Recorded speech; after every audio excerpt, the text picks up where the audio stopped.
Akwaaba to SamaTime, everyone, and welcome to another edition of Telling Our Stories. But this one is very special because we're here at InvestFest.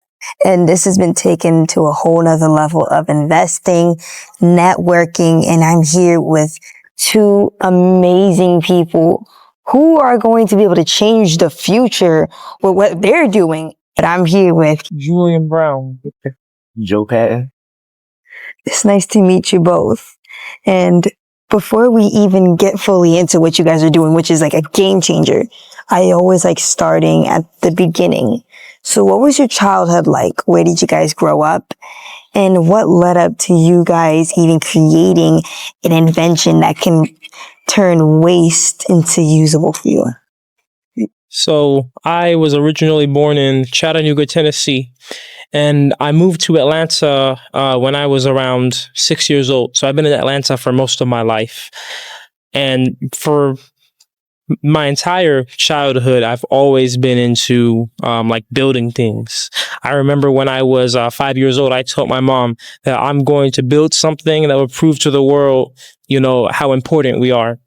And I would always build with Lego blocks, and my parents always took note of that, and they'd always keep, cultivating that within me. They kept buying me new things to build. And so when I was in the 11th grade in high school, they enrolled me into a welding program.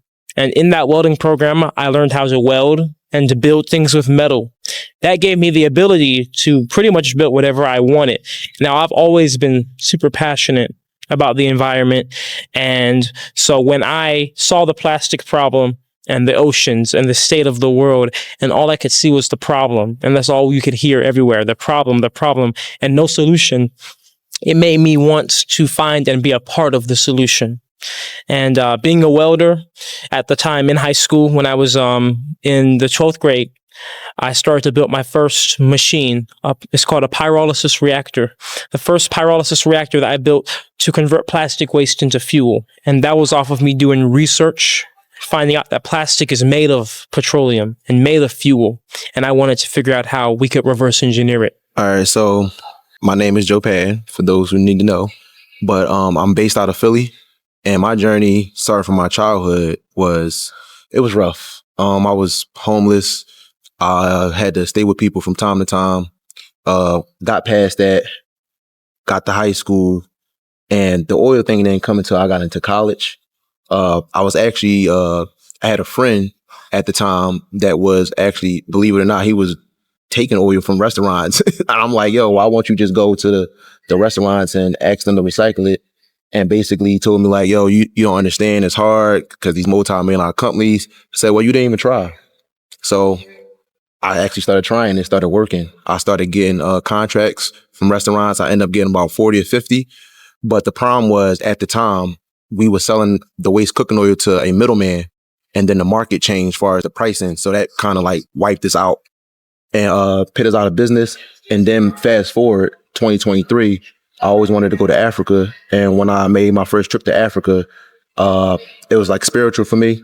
I said, I'm going to do this business again, but maybe when I'm a little bit older. But once I hit Africa, touched the soil and all that. And I was listening to, what's his name again? You said it earlier. His name is Kevin. Yes, Mr. Kevin O'Tree. Mr. Kevin O'Tree. He was telling his story. And I feel like God was speaking to me through him by him telling his story. And I said, once I left Africa, this is the place I'm going to revamp the waste cooking oil company. And from that time, ever since the last 2 years, 2023, when we was out there, I've been going back and forth to Africa to revamp the company.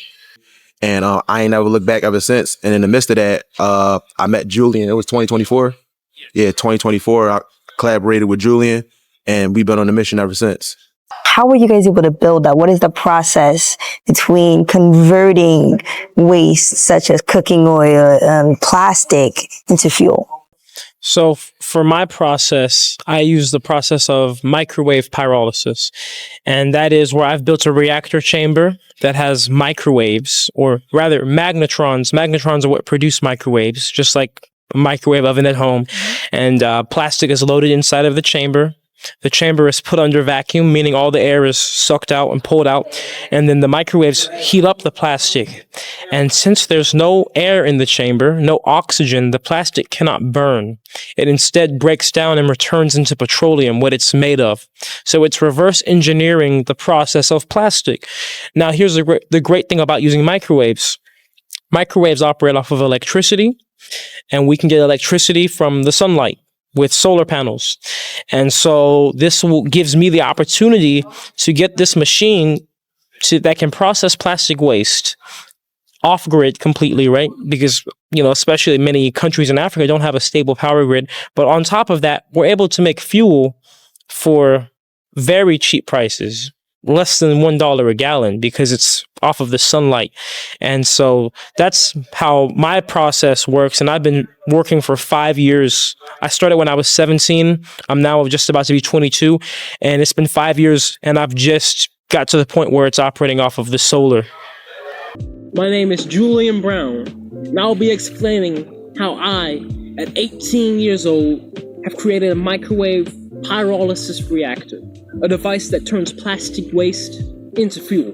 But the fact that you're doing it so young, congratulations. Thank you. You're well done. And what about you? So for me, my system is a little bit different. My background is I went to Penn State. I got my degree in mechanical engineering. So my background is my technology is more a system. So we build a filter that when you first collect the waste cooking oil, the cooking oil will come in and it has a filter to catch all like the chicken crumbs and stuff like that. And then that once the waste cooking oil goes through the filter machine, it goes to another machine where it get heated up at a certain temperature. And we have to heat it up because sometimes the waste cooking oil have water in it, and they have to get rid of that water so it could be at its refined stage. And then from that stage, we put it in another system where we add a chemical to make biofuel. And when you make biofuel, you get a byproduct called glycerin, and use that to make soap. And the filtering part, I gotta go back where like when you first filter the oil, the food waste get caught in it, but the food waste has waste cooking oil inside of it. So that food waste, we transfer to another machine. I'm just calling it the waste. It's a waste product machine that makes compost. And what it does is when you put the food waste inside that machine, it separates the remaining oil that's in the food waste to get it to its solid form, which creates compost. And compost is used to grow food and could be used as fertilizer. And then the remaining oil gets put into the machine that we heated up to create biofuel. Yep. Wow. Mm-hmm. And you mentioned how you can even create soap out of that. Yep. Mm-hmm. That is definitely a game changer. Have you ever tried to make soap out of that?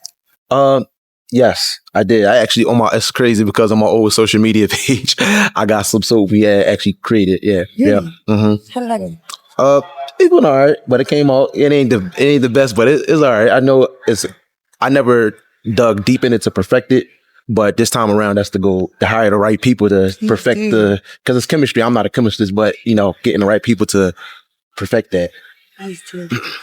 And I want to say, Julian, man, he forgot to mention he actually creates deodorant, organic.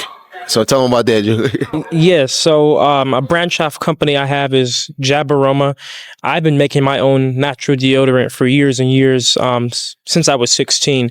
And I just recently started selling them this year. And so I have formulated 100% natural deodorant, sunscreen, and bug repellent that literally just has 4 or 5 ingredients and works for over 24 hours. Wow. Yep. What was the process in creating that? Like, what inspired you to even create that? Did you face any challenges in pushing it out into the market and even getting the funding for it? And how did you overcome that? Yeah, so I started making it because I saw an issue in the deodorant industry because deodorant, chemical deodorant has been linked to really bad diseases like Alzheimer's and such. And if you get natural deodorant from the store, it rarely works. For most people. And so I wanted to just make my own deodorant for myself to have a healthy alternative. And I I'm a welder. I'm a black belt in karate. I also do boxing. And so I've been testing my deodorant in really intense conditions for years and years now, doing all those, intense physical activities. And so this year I decided to start monetizing my following by selling this deodorant and also getting a natural product out in the world. And initially, it was a little bit difficult. It was a challenge because I have to date 2.6 million followers. At that time, I had 1 million, but they all only knew me for turning plastic into fuel. And now I'm making deodorant, and it's kind of like, what is the correlation, right? And of course, some people just wanted to support me through it. But what I did is I shipped the deodorant in these plastic containers. And I tell people, if you send me your plastic back when you're done with your container, you'll get 5% off for life. And I'll turn that plastic into fuel. I'll recycle it, so it's not going, into the waste stream. And so that was the initial issue I had, but I solved that by, incorporating all that I do. And so now they go hand in hand. Jab Aroma and Nature Jab, my plastic to fuel company, they all support each other. That is very inspiring. So with you guys coming to Ghana, how did that conversation even come up where you said, okay, we can work together and we're going to go to the continent of Africa, because you said you visited, but why Ghana specifically? Why Ghana? 2 reasons. I never had a specific place I wanted to go. I always knew I wanted to go to Africa. I wrote it on my goals for 2021. And 2023, I ended up in Ghana. But one of the second reasons, because Rashad and I actually followed them. And they said they was going to Ghana for the first, I think that was their first time too, at the time, I think. And that was the 2 reasons. And once I got there, I just felt like I was at home. And I started networking. And I got a friend that I went to college with. He actually is from Accra, Ghana. And he grew up there. And I was networking with him. And he was plugging me in with people that I need to talk to. And from there, it'd been off to the races. But to answer your question about how did I bring Julian on, because the first time we actually got to speak to each other through Zoom, he stated that he always wanted to go to Africa so he could prove to the world his technology and let Africa be the foundation of what he had going on. I was like, yo, I'm already going on there, so let's collaborate and make this happen. Wow. That's really important. Mm-hmm. Now, what advice would you give for young children like me who are interested in this field and who want to create their own inventions, but may not have the backing, may not have the support, and they don't even know where to start? I want to say one thing. This is me being transparent. You got to believe in yourself before anybody else. That's so detrimental that you believe in yourself first before you can actually start putting anything into work. Because if you don't believe in you, nobody else is going to believe in you. So you got to believe in you first. And that would be my advice to the younger generation and also to my younger self. And my advice would be that, yes, you certainly need to believe in yourself. That's so important.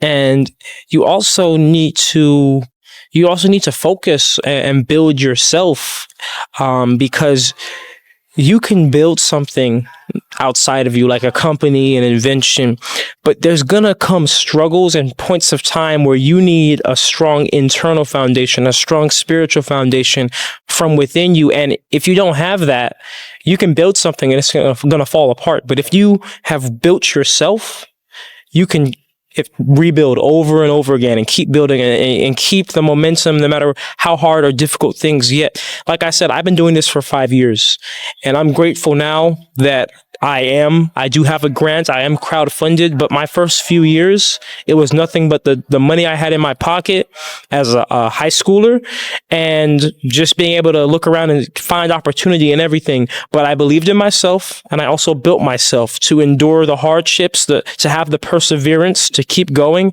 even when it looks like it won't work out, or if you don't know, what the future is going to be, but you keep going because you have that internal foundation built.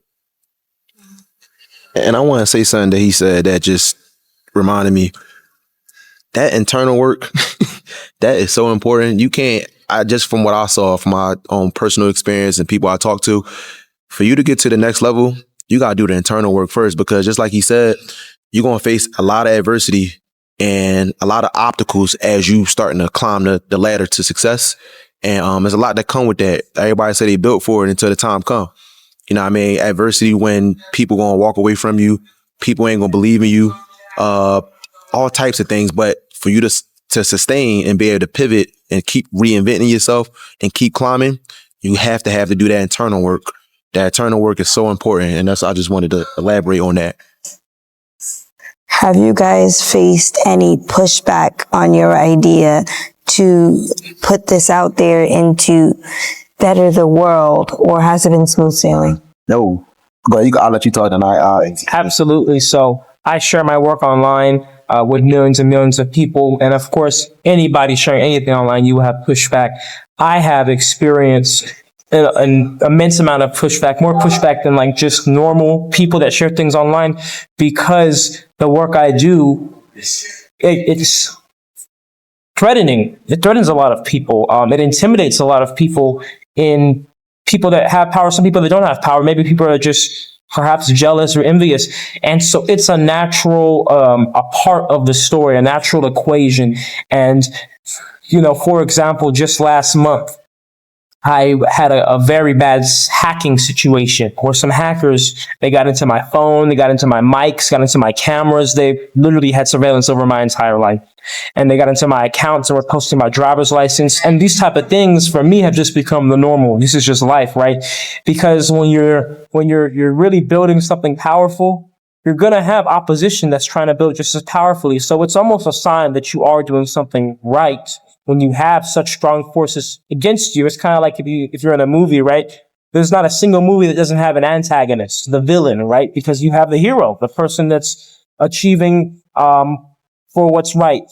And so I think what needs to be known for anybody is to expect the hardships, to expect the setbacks, and to smile when they come, because you know that now that the journey is really beginning and you know that you're on the right path. Yeah. Mm-hmm. And to piggyback off him, it's a part of the journey. And most importantly, he said, smile. You got to appreciate them problems. It's people that is wish they had our problems. So for the most part, do I get frustrated? Yes, because I'm human. But for the most part, I talk to myself. Come on, bro. You got to appreciate you, especially where I come from. If you know, you know. I smile. I don't, for the most part, complain.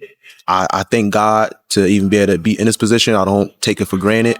And it's always going to be opposition as you start to climb. That's just how it go. And the most importantly part, you got to fall in love with the journey. Destination, cool. We going to get there, but it's the journey. And it took me a long time to recognize that. So, yeah. So in that case, how do you guys stay safe while creating something as life-changing as this? And during the times when there's a lot of pushback and it seems like it's a dark period of time, how do you still find the energy and the strength to say yes and to smile? Yes. So that goes back to the internal work I was talking about. Long before I ever built my first machine, I would go out in nature for hours and hours on a daily basis and just be out there and talk to God, and connect and learn myself. Right? You have to know yourself. A lot of these things come back down to basic philosophical principles, right? Because you can't control anything outside of you, right? I can control how I react to what happens, and that's it, right? But for the most part, what happens outside of me is out of my control, and that's okay. You use that to your advantage. So a lot of people, in my case of turning plastic in the field, tell me, am I scared of, a big power, coming after me or something? And I always tell them I'm not scared.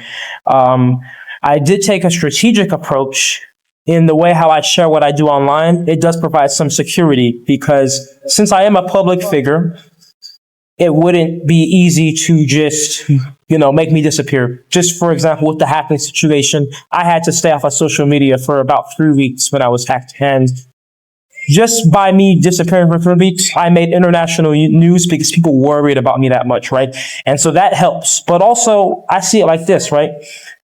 I know that with what I'm building, I chose to go onto this path and I want to do this, right? And so since I'm set in what I want to do, and I know I'm going to do it no matter what, being in fear or worried is not going to help what I'm doing, right? The only thing that will help what I'm doing is further belief in myself, further support, and having the right people around me, right? Being in fear will only make what you're doing less efficient. And the truth is most of the powers in this world that want to stop you from what you're doing, they want you to be in fear, and they may never even do anything. They just want you to mentally be in a state where you shut down yourself before they even have to lay a hand on you, because, just off of programming. And so we have to think outside of that box. And let me elaborate about the fear thing. It's a guy that I watch a lot of motivational speakers. One of the guys, his name is Les Brown. And he said, fear is false evidence appearing real. It don't exist. It's something you created in your own mind. And that stuck with me. So when you talk about fear, I don't worry about fear. I go towards it. And to answer your question, my answer is just God. I ain't got nothing to do with me. All this is just God work. And I'm just following the blueprint that he gave me in the vision. And everybody not gonna be able to see the vision that's given to you from God. I had so many people, oh, you doing that? I went on the other side of the world, Africa, by myself. This time my fiance didn't come. When I just came back, I went by myself. And I did that because I believe in what I'm doing, and I know God is already written. But that's my answer to what you had asked me. Yeah. Where do you guys see your products in the next 5 years? So in the next 5 years, I want my machines to be all over the world. The ultimate goal is to get my machines in every country and every city on earth, and on a decentralized level. I really want to focus on the countries that struggle with plastic waste the most. That's my priority. So in the next 5 years, I want it to be almost like how you can see a building. There's buildings are everywhere. I want my machines everywhere. I just want it to be common knowledge. It's a part of life. So because the plastic problem is already at such a degree where if we aren't moving quick like this, it is going to continue to consume everything, and then we're going to have to deal with the effects of microplastics for decades. Mm-hmm. My answer, I told my mom, she probably don't believe it. I said, Mom, we going global. We going global and all over the world, because people are always going to cook and use cooking oil and to make food, because people always got to eat. So I see that's going to be around for a long time. But to answer your question, next 5 years, global, all throughout Africa, back here in the United States, all throughout the world. That's the plan, and the goal is it's bigger than me. It's to impact millions of people with this business and this idea to supply jobs and give people that look like us real opportunity to change the world and leave the mark that just like I heard one of the speakers say earlier, oh, it's magic. If he can do it, I can do it. Now AI is changing our world and moving faster than I believe some of us ever expected. Mm-hmm. When it comes to your line of work, how can we use AI but still make sure to block out the misinformation that it could push out because of certain agendas, and to realize the difference between the progress and attack on human creativity and ingenuity?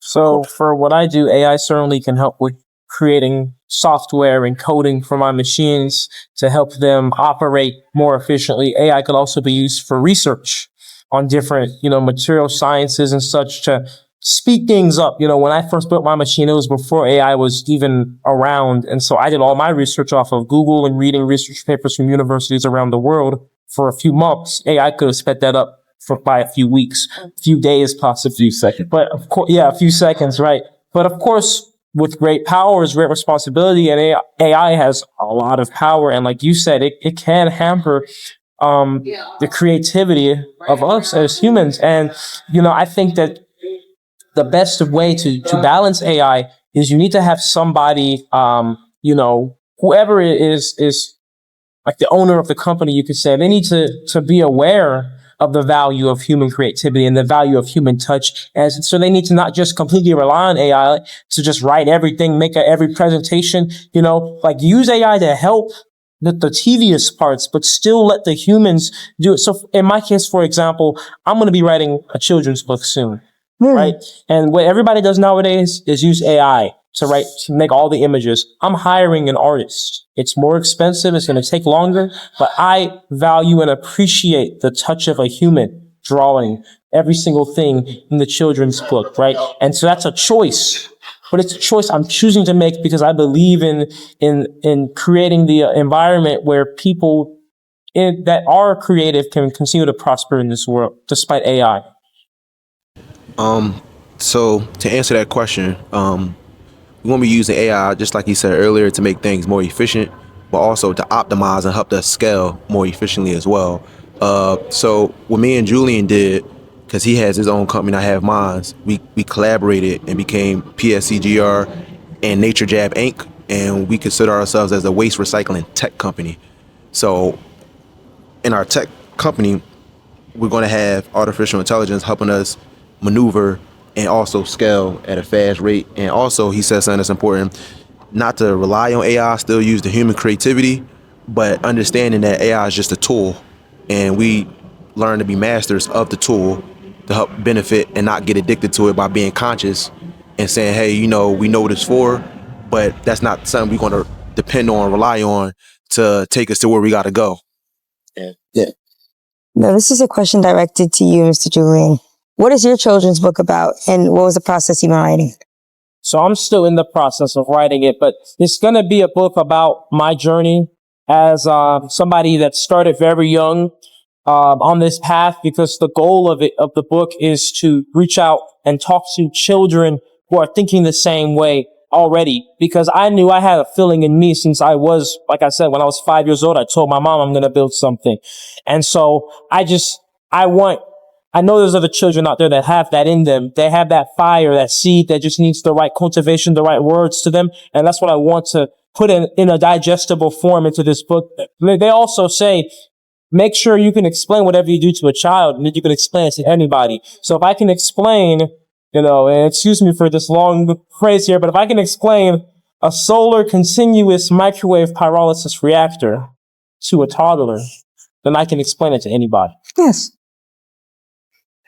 And even though that was a mouthful, I was able to perfectly understand that. And I feel like a lot of people need to know more about this because it opens up your world to understanding how these things work and how we can potentially scale back on ruining our planet. Right. Because it's the only planet that we truly have. Right. My question to both of you actually is, what is one thing that you wish that you knew sooner when you were first getting into this? And what is one business strategy that you believe that every child should know? So I think one thing I wish I would have known when I first got started, I would have wished that I had the right team, because what we're doing at a high level, you have to bring the right people in. We just can't do it by ourselves. So that's one thing I wish I had earlier. Business strategy, networking. What we're doing at this event. I network and got a lot of people contact information, and that could help us bring our dreams to reality. The power of networking. They say network is your net worth. So, yeah. And going off of what Joe said, I have to completely agree.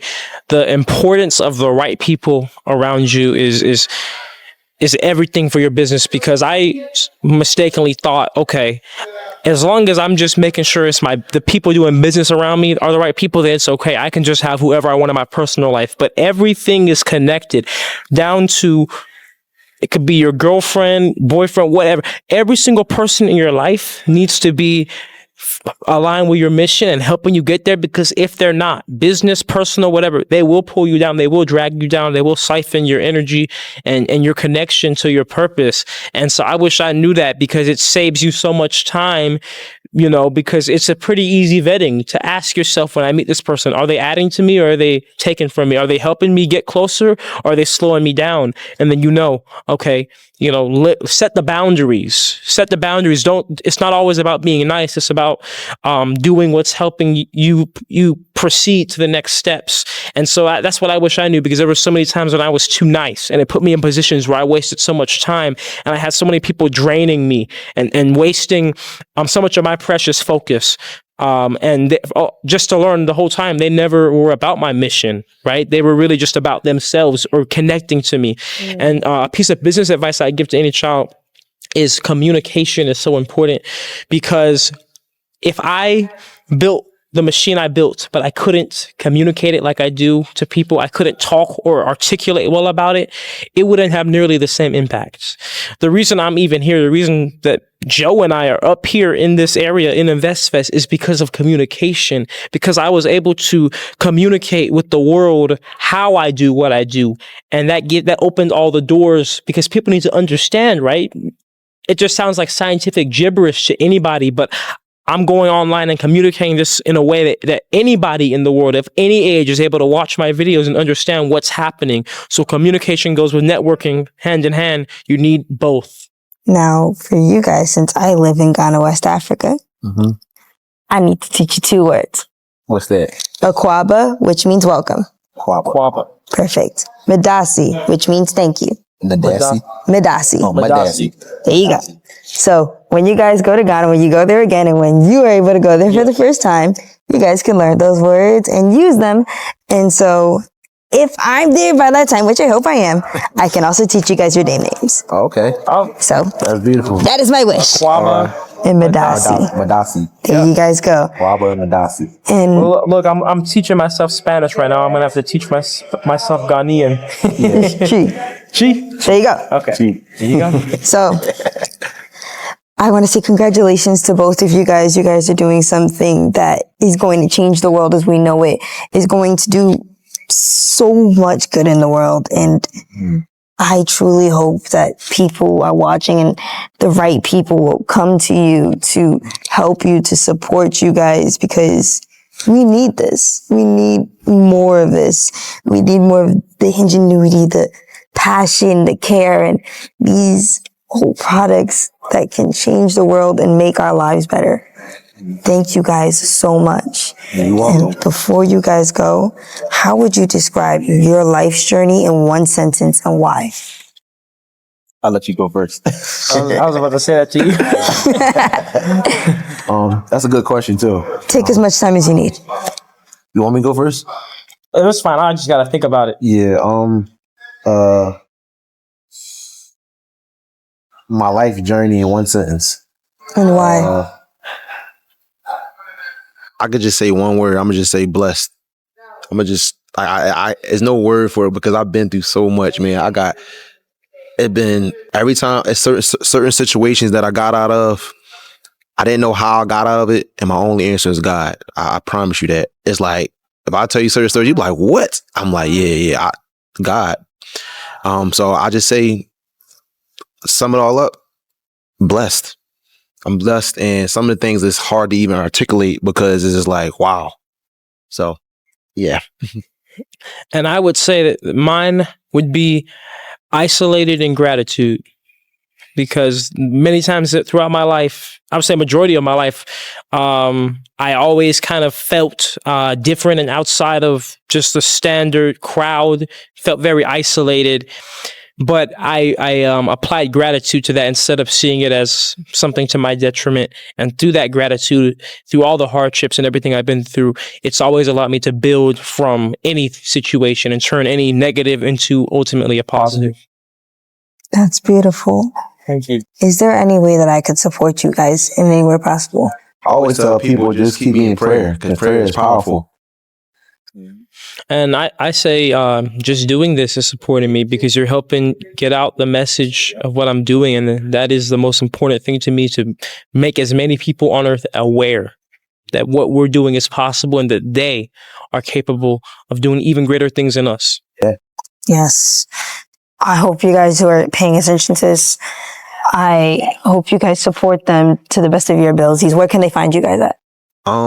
You can find me on social media. My name is on social media, Budget, BUDGET_approve. That's my social media. And should I give them my email address or? So I got my business card on me. I got multiple email addresses too, so I gotta pull it out. Hold it up so the camera can see it. Okay. All right. So it's my Gmail for my company on here. I don't know if you can see that from here, but it's pscgrteam@gmail.com. All right, cool. And that's my company information. And me, you can find me anywhere by looking up Julian Brown, my name, or you can also look up Nature Jab, Nature, J-A-B, and you can go to naturejab.com and find all of my work and contact information there. Thank you guys so much for your time. I really appreciate talking to you guys. And Likewise. this is history in the making. I appreciate the opportunity. You and your family giving us the platform to come speak and tell our story. Thank you. And we are telling our stories.